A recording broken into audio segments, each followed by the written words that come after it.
Almost 4 ঘন্টার থেকে একটু বেশি লেগেছে। আমি এই মুহূর্তে আছি পাঁশকুড়া, পূর্ব মেদিনীপুর, বন্ধু কৃষ্ণেন্দুর বাড়িতে।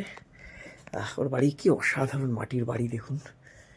আর এই হচ্ছে সিঁড়ি, এইরকম মাটির গন্ধ আর এইরকম পা। আহা হা হা, দেখুন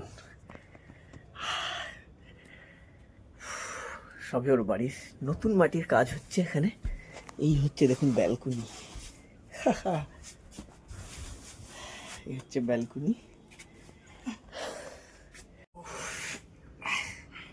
এইরকম ব্যালকনি, মাটির ঘর আর এরকম শীতল পাটি, তার উপরে বসে স্টিচিং করা। স্বর্গ দেখিনি, তবে তার থেকে কোনো অংশে কম নেই। এই মডার্ন দুনিয়ায় কংক্রিটের শহর, মোবাইলের যুগ, রয়্যাল এনফিল্ডের যুগ, সেখানে বাহন একটা সাইকেল। আরে ভাই কি ভালো লাগছে এরকম অফ করে স্টিচিং করে এখানে এসে লাস্টের রিল্যাক্সেশনটা। এক্সিলেন্ট। এই 100 কিলোমিটার চালানোর পরে এইরকম একটা ব্রেকফাস্ট, মিষ্টি আলু ডিম, শসা আর ঘুগনি। উফ,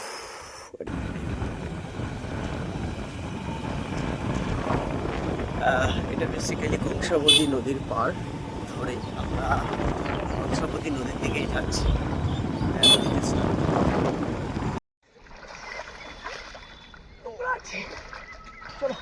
খিরাই তো আপনারা সবাই এসছেন।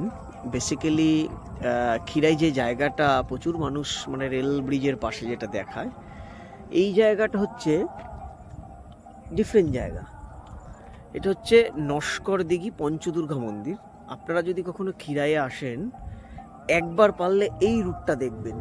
এরম নদীর বাঁধের রাস্তা ধরে যতদূর চোখ যাবে শুধু ফুলের বাগান আর বাগান চাষ হচ্ছে।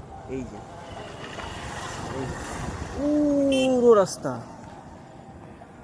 এখন এইভাবে আশ্রমে দেখুন কত সুন্দর পরিবেশ, এটা পড়াশোনা হচ্ছে। সিস্টেম এদের পড়া দেখুন, ছোট্ট একটা জায়গা, ওরা দুজন ভিন্ন ক্লাসের, যার জন্য ওরা সেপারেট সুন্দর। ওরা দুজন হয়তো 9-এ পড়ে শুনলাম। তো স্যারের চিন্তা ভাবনা এরকম পুরো আশ্রমে ছোট ছোট জায়গা আছে, এক একটা সেপারেট জায়গায় এক একজন পড়ে। এই আবার আরেকটা জায়গা, এখানে একদম ছোট খুদেরা পড়ছে দেখুন। এই যে স্যার, কি সুন্দর পরিবেশ।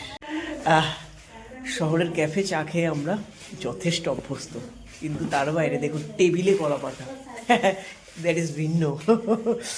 আমরা অত্যন্ত সৌভাগ্য যে মৌচাক যে অনাথ আশ্রম, সেই অনাথ আশ্রমের কর্ণধর তিনি একজন শিক্ষক এবং তার তত্ত্বাবধানেই এই অনাথ আশ্রমটা চলে।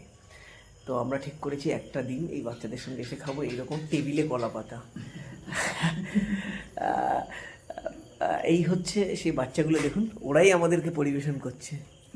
হ্যাঁ, এরাই, মানে এটার মানে হচ্ছে এটাই যে আগামী প্রজন্মের হাল ওরাই ধরবে। এই যে আমার ক্যাটারার, আমাদের আজকের প্রশান্ত মুড়া, সৌমেন কাউরি, এরা কিন্তু পার্মানেন্টলি এখানেই থাকে ছোট থেকেই। এই হচ্ছে মৌচাকের এন্ট্রান্স।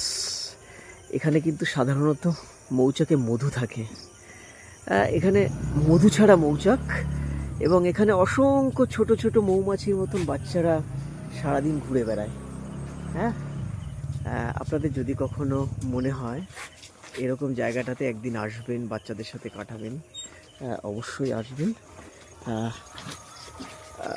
ভালো থাকুক মৌচাক, মধু ছাড়া মৌচাকে মধু হোক। Good morning. এই আমার সে বন্ধু কৃষ্ণেন্দু, একটা অসাধারণ একটা দিন উপহার দেওয়ার জন্য।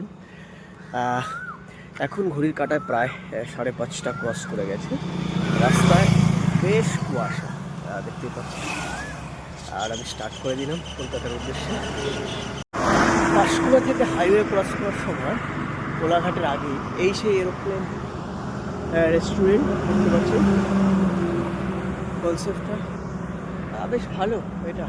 রাস্তার ওপরে একদম পুরো মনে হচ্ছে একটা ফ্লাইট দাঁড়িয়ে আছে, তার উপরেই একটা রেস্টুরেন্টের ব্যবস্থা আছে। গত 7 দিনে আমার একটা 17 ঘন্টা সেশন চলছিল। সেটা 15 ঘন্টা সাইকেলিং, 1 ঘন্টা রানিং, 1 ঘন্টা সুইমিং, 1 ঘন্টা জিম। Almost done. এখান থেকে আর 12-13 কিলোমিটার আমার বাকি, আমার এই সেশনটা কমপ্লিট হবে। বিষয়টা হচ্ছে এই সেশন বা ট্রেনিংটা আপনি করে নিলেন, করার পরে আপনি কেমন থাকছেন, আপনার বডি সাইন কি দিচ্ছে, করে নেওয়াটা বড় বিষয় না, করার পরে আপনার বডি কি কথা বলছে সেটাকে ওভারকাম করা। এই ট্রেনিংটাই কিন্তু শেষ না, সারাদিনে নিজের শেষ করে নিজের কাজ করা, মেজাজ ফুরফুরে থাকা, এভরিথিং। এই সব কিছু যদি আপনার ঠিক থাকে তাহলেই কিন্তু এই ট্রেনিংটার জন্য আপনি সাকসেস। এন্ডুরেন্স স্পোর্টসে লং ডিউরেশনের কিছু করার জন্য ফিজিক্যালি মেন্টালি আপনাকে স্ট্রং থাকতে হবে, আর প্র্যাকটিসের কোনো বিকল্প নেই। প্র্যাকটিস আপনাকে করে যেতে হবে সময় অনুযায়ী, সুযোগ অনুযায়ী। থ্যাংক ইউ সো মাচ, সবাই খুব ভালো থাকবেন, আবার দেখা হবে নতুন কোনো সেশনে। গরম প্রায় পড়েই গেছে,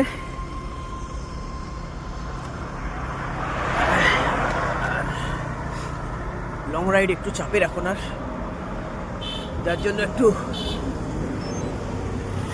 গরম আসার শুরুতে একটু ঝালিয়ে নিলাম। এখন হয়তো সুইমিং, বাকি ট্রেনিংগুলো একটু ফোকাস দেবো নেক্সট উইকে।